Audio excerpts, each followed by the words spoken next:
آپ جو ہیں اللہ کے رسول کریم صلی اللہ علیہ وسلم نے جنازہ پڑھا ہے، اس کے بعد پھر آپ کو منع کر دیا گیا کہ آپ اب کے بعد آپ کسی منافق کے جنازے کو نہیں پڑھیں گے۔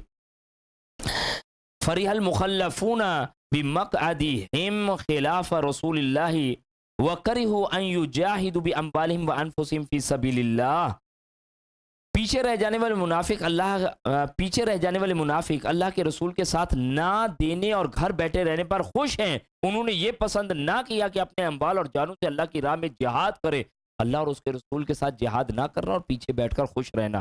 وَقَالُوا لَا تَنْفِرُوا فِي الْحَرِّ، اور کہتے ہیں ایسی گرمی میں مت نکلو، قُلْ نَارُ جَهَنَّمُ أَشَدُّ حَرًّا، ان سے کہہ دیں جہنم کی آگ اس سے کہیں زیادہ گرم اور آگ ہے۔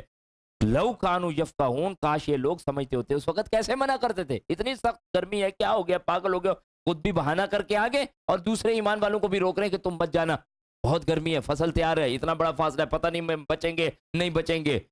تو کیا کہا گیا؟ جہنم کی آگ۔ آج بھی بھائی یہ بات سمجھ لی جائے کہ آج بعض اوقات نمازیں ہم جو چھوڑ دیتے ہیں جہنم میں، قالو وہ کیا فرمایا گیا، ما سلککم فی سقر قالوا لم نکن من المصلین، تمہیں جہنم کی آگ میں کس چیز نے ڈالا؟ نمازیں پڑھنے والے نہیں تھے۔ تو آج دینی تقاضوں میں حالات اگر سامنے آ جائیں تو بندہ اس کی پرواہ کیے بغیر اللہ کے کام کو جاری رکھے۔ وقالوا لا تنفروا فی الحر، اور کہنے لگے ایسی گرمی میں نہ نکلو، کہہ دیجئے کہ جہنم کی آگ اس سے بھی شدید گرم ہے، کاش یہ جانتے ہوتے۔ فلیضحکوا قلیلا ولیبکوا کثیرا، انہیں چاہیے کہ ہنسے کم اور روئیں زیادہ، جزاء بما کانوا یکسبون، جو کچھ یہ کر رہے ہیں اس کا بدلہ یہی ہے۔ فَإِن رَجَعَكَ اللَّهُ إِلَىٰ طَائِفَةٍ مِّنْهُمْ، اور پھر اگر اللہ آپ کو ان منافقوں کے کسی گروہ کی طرف واپس لے آئے، فَاسْتَأْذَنُوكَ لِلْخُرُوجِ فَقُل لَّن تَخْرُجُوا مَعِيَ أَبَدًا، اور وہ آپ سے جہاد پر جانے کی اجازت مانگے تو آپ کہیں کہ تم میرے ساتھ کبھی بھی نہ نکلو گے۔ وَلَن تُقَاتِلُوا مَعِيَ عَدُوًّا، اور نہ ہی میرے ہمراہ دشمن سے جنگ کرو گے۔ إِنَّكُمْ رَضِيتُمْ بِالْقُعُودِ أَوَّلَ مَرَّةٍ فَاقْعُدُوا مَعَ الْخَالِفِينَ، کیونکہ تم پہلی دفعہ پیچھے بیٹھے رہنے والوں سے خوش تھے تو اب بھی پیچھے رہنے والوں کے ساتھ بیٹھے رہو۔ منافقت کا آپ دیکھیے سزا کیا مل رہی ہے، آئندہ کبھی کسی جہاد میں آج ساتھ شریک نہیں ہو سکتے۔ وَلَا تُصَلِّ عَلَىٰ أَحَدٍ مِّنْهُمْ مَاتَ أَبَدًا وَلَا تَقُمْ عَلَىٰ قَبْرِهِ، اور ان منافقوں میں سے کوئی مر جائے تو اس کی صلاۃ جنازہ پڑھنا اور نہ اس کی قبر پر کھڑے ہوئیے گا۔ إِنَّهُمْ كَفَرُوا بِاللَّهِ وَرَسُولِهِ وَمَاتُوا وَهُمْ فَاسِقُونَ، کیونکہ انہوں نے اللہ اور اس کے رسول سے کفر کیا اور نافرمانی کی حالت میں مر گئے۔ اللہ تو اپنی رحمت سے ہمیں اس منافقت سے محفوظ فرما۔ بندہ اپنے رب کی رحمت سے دور ہو جاتا ہے، سنت رسول سے دور ہو جاتا ہے، یہ دنیا کی زندگی، مر گیا نا، آخر مر گیا عبداللہ بن ابی، مر جاتے ہیں سارے بھائی۔ یہ اللہ کے دین کو مؤخر پیچھے ڈال دینا، پیٹ پیچھے ڈال دینا، یہ سودا وارے میں نہیں ہے۔ وَلَا تُعْجِبْكَ أَمْوَالُهُمْ وَلَا وَأَوْلَادُهُمْ، اور ان کے اموال اور اولاد کی کثرت سے آپ تعجب انگیز نہ ہوں۔ انما یرید اللہ ان یعذبہم بها فی الدنیا وتزہق انفسہم وہم کافرون، اللہ تو چاہتا ہے کہ انہی چیزوں سے انہیں دنیا میں سزا دے دے اور اسی کفر کی حالت میں ان کی جانیں نکل جائیں۔ وَإِذَا أُنزِلَتْ سُورَةٌ أَنْ آمِنُوا بِاللَّهِ وَجَاهِدُوا مَعَ رَسُولِهِ، اور جب کوئی صورت نازل ہوتی ہے کہ اللہ پر ایمان لاؤ اور اس کے رسول کے ہمراہ جہاد کرو، استأذنک اولو الطول منہم وقالوا ذرنا نکن مع القائدین، تو ان منافقوں میں سے جو دولت مند ہیں آپ سے اجازت مانگتے ہیں اور کہتے ہیں کہ ہمیں چھوڑیے، ہم بیٹھنے والوں کے ساتھ رہیں گے۔ اللہ اس منافقت والی روش سے مال دیا اللہ نے، بجائے اس کے کہ اللہ کی راہ میں بڑھ چڑھ کر کے کھپتے، بلکہ فرمایا گیا کہ یہ ان کا دولت مند طبقہ یہ کیا کہتے ہیں، ہمیں پیچھے چھوڑ دیجئے، ہم ان کے ساتھ بیٹھیں گے۔ رضوا بأن یکونوا مع الخوالف، ان لوگوں نے پیچھے رہنے والوں میں شامل ہونا پسند کیا۔ وَطُبِعَ عَلَىٰ قُلُوبِهِمْ فَهُمْ لَا يَفْقَهُونَ، اور ان کے دلوں پر مہر لگا دی لہٰذا اب وہ کچھ نہیں سمجھتے۔ اچھا اب یہ چل تو ایک خاص پس منظر ہے، میں ایک اور بات عرض کرنا چاہتا ہوں، جب بھی کوئی دینی تقاضے ہوں، اللہ کا کام ہو، اس میں بڑھ چڑھ کر حصہ لے۔ آپ بلیو کیجئے گا اگر پیچھے ہٹیں گے نا تو پیچھے ہٹتے ہٹتے ہٹتے ہٹتے ہٹتے بالکل آؤٹ ہو جائیں گے، اور انشاءاللہ آگے رہیں گے تو ظاہری بات ہے جب بھی کوئی انسٹرکشن ملے گی، حکم ملے گا، کرنا ہے، چاہتے ہوئے نہ چاہتے ہوئے، تو بندہ کرتے کرتے اللہ نے چاہا آگے ہو جائے گا۔ یہ تو ایک خاص پس منظر چل رہا ہے، لیکن عمومی اعتبار سے کوئی خیر کا کام، خیر کی بات ہے، اس میں بڑھ چڑھ کر حصہ لینا ہے تاکہ ہم زندہ رہیں۔ یعنی جس طرح کوئی تیرتا ہے تو تیرنے کے لیے اسے ہاتھ پاؤں مارتے رہنا پڑے گا تو تیرتا رہے گا نا، اور جہاں چھوڑ دے گا ڈوب جائے گا۔ اس دین میں اگر زندہ رہنا تو آگے آگے رہنا ہے، پیچھے نہیں۔ بندہ پیچھے ہوتے ہوتے ہوتے پھر ڈوب ہی جاتا ہے۔ ان لوگوں نے پیچھے رہنے والوں میں شامل ہونا پسند کیا، ان کے دلوں پر مہر لگا دی گئی، لہٰذا وہ کچھ نہیں سمجھتے. لیکن الرسول والذین آمنوا معہ جاہدوا باموالہم وانفسہم، لیکن رسول نے ان لوگوں سے جو ان کے ساتھ ایمان لائے تھے اپنے اموال اور جانوں سے جہاد کیا. وَأُولَٰئِكَ لَهُمُ الْخَيْرَاتُ وَأُولَٰئِكَ هُمُ الْمُفْلِحُونَ، ساری بھلائیاں انہی لوگوں کے لیے اور یہی لوگ فلاح پانے والے ہیں. اللہم اجعلنا منہم، اے اللہ تو اپنی رحمت سے ہمیں ان لوگوں میں فرما دے. اعد اللہ لہم جنات تجری من تحتها الانہار خالدین فیہا، اللہ نے ان لوگوں کے لیے ایسے باغات تیار کی ہیں جن میں نہریں جاری ہیں اور وہ ان میں ہمیشہ رہیں گے. یہاں پہ خالدین آ گیا، ٹھیک ہے، کہیں عدن نون آ جاتا ہے، کہیں پہ خالدین، کہیں پہ ابدا. ذالک الفوز العظیم، یہی بہت بڑی کامیابی ہے، جنت ہے اصل کامیابی. بار بار بار بار ذالک الفوز العظیم. فمن زحزح عن النار وادخل الجنہ فقد فاز وما الحیات الدنیا الا متاع الغرور. میرے پیارے بھائی، اگر اس رمضان ہمیں یہ بات سمجھ آ جائے کہ اصل اللہ کی رضا ہے، اصل نبی اکرم صلی اللہ علیہ وسلم کی اطاعت ہے، اصل یہ چیز ہے کہ ہم مر رہے ہیں اور کلمہ طیبہ جاری ہو اور ہمارا گھر پیچھے ایمان والی حالت میں ہے. یعقوب علیہ السلام پیچھے پیچھے مڑ کے کیا پوچھے، میرے بچوں میرے بعد کس کی عبادت کرو گے؟ اگر یہ ہماری کیفیت ہے تو یہ کامیابی کی علامت ہے. کتنی دیر، اچھا چھوڑ دیجئے، اتنی مدت گزار چکے ہیں، اتنی مدت ہم گزار چکے ہیں، ہمارے پاس تو وقت ہی بڑا قلیل ہے. اس میں سے بھی ایک مثال ہے 10 15 20 سال، یا 20 کے 20 سال ہم اللہ کے لیے گزاریں گے یا دنیا کے لیے گزاریں گے، اس میں ہماری اتنی ساری چیزیں اور ہیں. یعنی پروڈکٹیولی کوئی اگر چیز دیکھیں گے تو وہ کتنی نکلے گی؟ شاید 5 سال ٹوٹل نکلیں گے، جس میں ان 5 سالوں میں کیا کرنا ہے؟ اپنے رب کو پانا ہے یا کھو لینا؟ طے کر لے کس طرف چلنا. ذالک الفوز العظیم، کامیابی تو کامیابی رب اسے کہتا ہے. اللہ اس کامیابی پر ہمیں چلنے کی توفیق نصیب فرمائے. اور ہم سے کنہوں نے سیکھنا ہے؟ ہمارے بچوں نے. آج یقین کیجئے وہ اگر ہمیں رمضان اللہ نے چاہا بھرپور انداز سے ایمان کے اعتبار سے قرآن مجید کی پکار کے ساتھ آنسو بہاتے ہوئے صحیح تصور حیات اور زندگی کے ساتھ گزارتے ہوئے دیکھا، اللہ نے چاہا ان کے اپنے بچوں کے سامنے ایسے ہی رمضان جائیں گے. اور اگر آج ہمیں بھی ایسے موجے مارتے گھومتے پھرتے کھاتے پیتے عیاشی گڑبڑے کرتے ہوئے ٹی وی کے آگے بیٹھے ہوئے خوش گپیاں کرتے ہوئے دیکھا، ان لوگوں کے ذہنوں پر نقش کر دی جاتی ہیں یہ باتیں کہ ایسے ہی ہوتا ہے بھائی، ٹھیک ہے رمضان آیا چلا گیا، سو وٹ، اللہ معاف کرنے والا، یہ انداز بن جائے گا. تو ہم یہ نہ صرف الحمدللہ اپنی درستگی کر رہے ہیں اس انداز سے اللہ کی رحمت سے، بلکہ اپنی آنے والی نسلوں کو یہ پیغام دے کے جا رہے ہیں کہ یہ اللہ کے دین کے ساتھ جڑو. اللہ ہم سب کو اس میں استقامت نصیب فرمائے. وَجَاءَ الْمُعَذِّرُونَ مِنَ الْأَعْرَابِ لِيُؤْذَنَ لَهُمْ وَقَعَدَ الَّذِينَ كَذَبُوا اللَّهَ وَرَسُولَهُ، اور دیہاتیوں میں سے کچھ بہانہ ساز آئے کہ انہیں بھی جہاد سے رخصت دی جائے، اور وہ لوگ بھی بیٹھے رہے جنہوں نے اللہ اور اس کے رسول سے جھوٹا عہد کیا تھا. سَيُصِيبُ الَّذِينَ كَفَرُوا مِنْهُمْ عَذَابٌ عَلِيمٌ، دیہاتیوں میں سے جنہوں نے کفر کا طریقہ اختیار کیا ان قریب انہیں المناک عذاب ہوگا. لَيْسَ عَلَى الضُّعَفَاءِ وَلَا عَلَى الْمَرْضَى وَلَا عَلَى الَّذِينَ لَا يَجِدُونَ مَا يُنْفِقُونَ حَرَجٌ إِذَا نَصَحُوا لِلَّهِ وَرَسُولِهِ.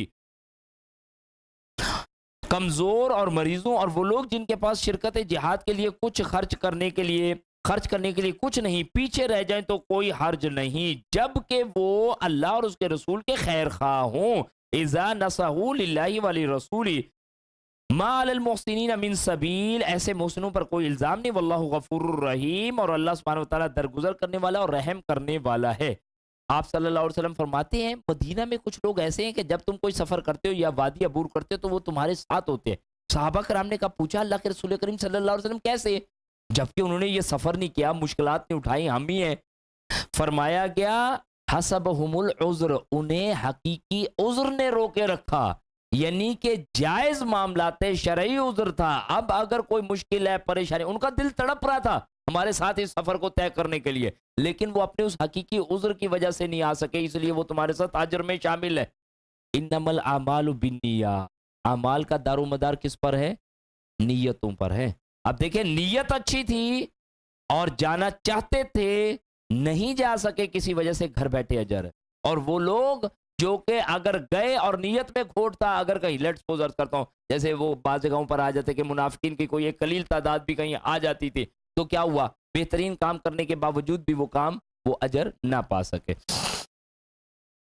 وَلَا عَلَى الَّذِينَ إِذَا مَا آتَوْكَ لِتَحْمِلَهُمْ قلت لا اجد ما احملكم علیہ تولوا واعینهم تفیض من الدم، اور نہ ہی ان لوگوں پر کچھ الزام ہے جو آپ کے پاس آئے کہ آپ انہیں سواری مہیا کریں، تو آپ نے کہا میرے پاس تمہارے لیے سواری نہیں، تو وہ واپس چلے گئے اس غم سے کہ ان کی آنکھیں تفیض من الدم حزنا، ان کی آنکھیں غم سے بہہ رہی تھی۔ یعنی جب وہ واپس گئے بھی ہیں، یعنی کچھ لوگ ایسے ہیں کہ جو کسی اعتبار سے بہت زیادہ چل نہیں سکتے، کچھ معذوری، اللہ کے رسول کریم صلی اللہ علیہ وسلم سواری کا انتظام کر دیجئے، ہم ساتھ چلنے کے لیے تیار ہیں۔ فرمایا کہ سواری کا بھی انتظام نہیں ہے۔ اب وہ واپس جب لوٹ کے جا رہے ہیں تو اس غم میں نڈال جا رہے ہیں کہ ہم اللہ کے رسول کریم صلی اللہ علیہ وسلم کے ساتھ اس جہاد میں شریک نہ ہو سکے۔ ایسے لوگوں پر بھی کوئی حرج نہیں۔ اللہ یجدو ما ينفقون، ان کی آنکھیں اشک بار تھیں کہ ان کے پاس خرچ کرنے کو کچھ نہیں۔ انما السبیل علی الذین یستأذنونک وهم اغنیاء، الزام تو ان لوگوں پر ہے جو غنی ہونے کے باوجود آپ سے رخصت مانگتے ہیں۔ ردوا بان یکونوا مع الخوالف، انہوں نے پیچھے رہ جانے والوں کے ساتھ شامل ہونا پسند کیا۔ وطبع اللہ علی قلوبہم فہم لا یعلمون، اللہ نے ان کے دلوں پر مہر کر دی، لہٰذا اب وہ کچھ نہیں جانتے۔ یعتذرون الیکم اذا رجعتم الیہم، جب تم ان کے پاس واپس آؤ گے تو وہ تمہارے سامنے معذرتیں شروع کر دیں گے۔ قل لا تعتذروا لن نؤمن لکم، آپ کہہ دیجئے کہ بہانے مت بناؤ، ہم تمہاری باتوں پر یقین نہیں کریں گے۔ قد نبأنا اللہ من اخبارکم، کیونکہ اللہ نے تمہارے حالات ہمیں بتلا دیے۔ وسیر اللہ عملکم ورسولہ ثم تردون الی عالم الغیب والشہادہ، اور آئندہ بھی اللہ اور اس کا رسول تمہارے کام دیکھ لیں گے، پھر تم ایسی ذات کی طرف لوٹائے جاؤ گے جو کھلے اور چھپے سب حالات جانتا ہے۔ فَيُنَبِّئُكُم بِمَا كُنتُمْ تَعْمَلُونَ، وہ تمہیں بتلا دے گا کہ تم کیا کچھ کرتے رہے۔ سَيَحْلِفُونَ بِاللَّهِ لَكُمْ إِذَا انقلبتم إِلَيْهِمْ لِتُعْرِضُوا عَنْهُمْ، جب تم ان کے پاس واپس لوٹ کر آؤ گے تو وہ تمہارے پاس اللہ کی قسمیں کھاتے ہوئے آئیں گے کہ تم ان سے اعراض کرو۔ فَأَعْرِضُوا عَنْهُمْ، تو تم ان سے اعراض کرنا۔ اب اندازہ دیکھیے، اعراض کریں گے تو ان سے اعراض کرنا، انہوں نے جھوٹ بولا، کوئی مسئلہ نہیں، جانے دو۔ انہم رجس ومأواہم جہنم جزاء بما كانوا یکسبون، کیونکہ وہ ناپاک ہیں، ان کا ٹھکانہ جہنم ہے، یہ ان کے کاموں کا بدلہ ہے جو وہ کرتے تھے۔ اللہ کے دین سے دور جاؤ گے تو اللہ کا نقصان ہے، کوئی نہیں، کوئی پرواہ کوئی نہیں۔ اللہ کے رسول کریم صلی اللہ علیہ وسلم اعراض کیجیے گا، پوچھئے گا بھی نہیں کیوں نہیں گئے تھے ہمارے ساتھ۔ اور یہ تو اپنے طور پہ یہ سوچ کے بیٹھے ہیں کہ مسلمان وہیں پہ مر کھپ جائیں گے، بچ کے ہی نہیں آئیں گے۔ ان کے لیے ہم نے جہنم کا عذاب تیار کر رکھا ہے۔ پھر آپ سے عرض کروں گا، اللہ کے کسی کام پہ انکار نہیں کرنا بھائی، منافقت کے ڈر سے کہ ہم منافق بن جائیں گے، مومن بنے اقرار کر کے۔ یحلفون لکم لی ترضوا عنہم، وہ تمہارے سامنے قسمیں کھائیں گے تاکہ تم ان سے راضی ہو جاؤ۔ فَإِن تَرْضَوْا عَنْهُمْ فَإِنَّ اللَّهَ لَا يَرْضَىٰ عَنِ الْقَوْمِ الْفَاسِقِينَ، اور اگر تم راضی ہو بھی جاؤ تو اللہ ایسے فاسق لوگوں سے راضی نہ ہوگا۔ الْأَعْرَابُ أَشَدُّ كُفْرًا وَنِفَاقًا، دیہاتی عرب کفر اور نفاق میں زیادہ شدید ہیں۔ وَأَجْدَرُوا أَلَّا يَعْلَمُوا حُدُودَ مَا أَنزَلَ اللَّهُ عَلَىٰ رَسُولِهِ وَاللَّهُ عَلِيمٌ حَكِيمٌ، اور ان میں یہ امکان زیادہ ہے کہ اس دین کی حدود کو نہ سمجھ سکیں جو اللہ اپنے رسول پر نازل کی، اور اللہ سب کو جاننے والا اور حکمت والا ہے۔ وَمِنَ الْأَعْرَابِ مَن يَتَّخِذُ مَا يُنْفِقُ مَغْرَمًا، اور دیہاتیوں میں سے کچھ ایسے بھی ہیں جو اللہ کی راہ میں خرچ کریں تو اسے تاوان سمجھتے ہیں۔ اب دیہاتیوں کے حوالے سے یہاں پر یہ بات کہی گئی کہ وہ اللہ کی حدود کو سمجھنے میں مشکل ثابت ہوتے ہیں۔ اگر انہیں اللہ کے حضور مال خرچ کرنے کو کہا جائے تو اسے تاوان سمجھ رہے ہوتے ہیں۔ وہ یتربص بکم الدوائر، اور وہ تمہارے معاملے میں گردش ایام کے زمانے کے منتظر ہیں کہ کوئی بات چلے اور یہ لوگ یہاں سے جائیں، یعنی کوئی اور ان پر آ کر کوئی حملہ کرے اور ان کی چودراہٹ ختم ہو تو ہم سے یہ جو زکوٰۃ اور دوسری چیزوں کا معاملہ ہے یہ ختم ہو جائے۔ فرمایا گیا وہ اسے تاوان سمجھتے اور تمہارے معاملے میں گردش زمانہ کے منتظر ہیں۔ علیہم دائرۃ السوء، گردش تو انہی پر مسلط ہے۔ واللہ سمیع علیم، اور اللہ سب کچھ سننے والا اور جاننے والا ہے۔ ومن الاعراب من یؤمن باللہ والیوم الاخر، اور کچھ اعرابی دیہاتی ایسے بھی ہیں جو اللہ اور آخرت کے دن پر ایمان رکھتے ہیں۔ ویتخذ ما ينفق قربات عند اللہ وصلوات الرسول، اور ان میں سے کچھ لوگ ایسے ہیں جو اللہ پر اور آخرت کے دن پر ایمان رکھتے ہیں اور جو کچھ خرچ کریں اسے قرب الہی اور دعائے رسول کا ذریعہ سمجھتی ہیں۔ دونوں کردار دکھا دیے، ایک ایسے جو آج اللہ کی راہ پر خرچ کرنے کو اپنے لیے تاوان سمجھتے ہیں، اور ایک ایسے لوگ ہیں جو اللہ کی راہ میں مال خرچ کرنے کو اپنے لیے اللہ کے قرب کا ذریعہ، رسول اکرم صلی اللہ علیہ وآلہ وسلم کی محبت کا ذریعہ یہ سمجھتے ہیں۔ فرمایا کہ الا انہا قربۃ لہم، آگاہ ہو جاؤ کہ ان کے لیے قرب الہی کا ذریعہ ضرور ہے، یہ واقعی ان کے لیے قرب الہی کا ذریعہ، یعنی یہ جو مال اللہ کی راہوں میں لگا رہے ہیں انشاءاللہ تعالیٰ اس سے اپنے رب کا قرب پائیں گے۔ سَيُدْخِلُهُمُ اللَّهُ فِي رَحْمَتِهِ، اور جلد ہی اللہ انہیں اپنی رحمت میں داخل کر لے گا۔ رمضان کے مہینے میں آپ صلی اللہ علیہ وسلم کی سخاوت بھی بہت، کانا رسول اللہ صلی اللہ علیہ وآلہ وسلم اجود الناس، آپ تمام لوگوں سے بڑھ کر سخی تھے۔ فرمایا گیا جب رمضان ہوتا تھا تو من الریح المرسلہ، تیز ترین آندھی سے زیادہ اللہ کی راہ میں خرچ کیا جائے، یہ بھی اللہ کی رحمت کو پانے کا ذریعہ ہے۔ سَيُدْخِلُهُمُ اللَّهُ فِي رَحْمَتِهِ، جلدی اللہ تعالیٰ انہیں اپنی رحمت میں داخل کر لے گا۔ ان اللہ غفور رحیم، اللہ سبحانہ و تعالیٰ بہت بخشنے والا، مسلسل رحم کرنے والا ہے۔ اے اللہ تو اپنی رحمت سے، اپنے فضل سے، اپنے کرم سے ہمیں بخش دے۔